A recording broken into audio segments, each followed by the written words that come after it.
இருக்கீங்களா? ரொம்ப நாள் ஆச்சு எல்லாருக்கிட்டையும் பேசி. என்ன பண்ணுறது, வேலை கொஞ்சம். இப்போ உங்களை பார்க்க வந்திருக்கேன். இப்போ பாருங்கள், நான் எங்கே இருக்கேன்னு சொன்னால் நம்ம ஆன்மீகத்தை பற்றி இப்போ சொல்கிறேன்.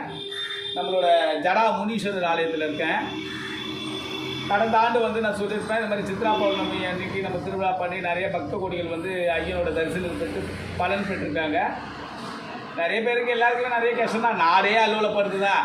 ஒவ்வொரு காலகட்டத்தோட அத்தியாயம் நாடு அல்லோலப்படணும், மனிதன் அல்லோலப்படணும். இதுதான் பிறப்போட கோலம், இதுதான் கர்மான்னு சொல்லுவான்.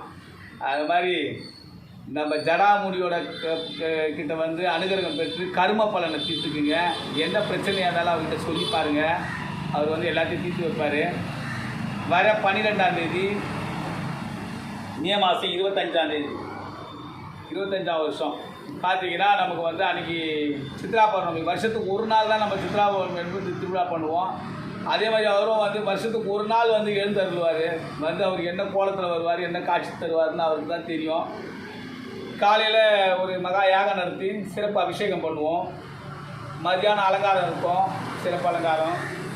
சாயந்தரம் எந்த கோலத்தில் இருப்பார், சந்தன காப்பில் இருப்பாரோ இல்லை வேறு ஏதாவது தவமுனியாக இருப்பாரா, எந்த மாதிரி இருப்பாருங்கிறது அவர் தான் யோசனை பண்ணிக்கணும். காட்சி தருவார். அன்றைக்கி ஐயனாண்ட நீங்கள் எல்லா பிரச்சனைகள் என்னவோ முறையிட்டிங்கன்னா அது தீர்த்து வைப்பார்.